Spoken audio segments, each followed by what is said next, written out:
Obviously, there's some people coming into the Biden administration who agree with that. You know, if it is true that Michael Barr is my successor at the OCC, I think he's likely to have more of a thesis similar to mine on this. He has a background having spent some time on the Ripple advisory board, for example.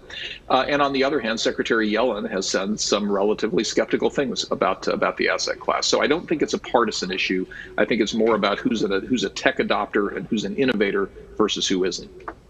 Brian, speaking of Ripple, you worked at Coinbase, you worked in the government, albeit for under a year. So tell us, is XRP a security, yes or no? Well, you know, these are complicated questions and matters of pending litigation, so who can say? But here's what I would tell you, though, which I think is the most important issue about XRP, and that is there is a difference, okay? There's a difference between the way in which an asset is distributed and the nature of the asset at a given moment in time. And I think the issue in Ripple that gets lost in all of the discussion is whatever happened in the original distribution of XRP tokens, you know, 10 years ago, and whether that was or wasn't an unregistered securities offering, that's what the courts will decide.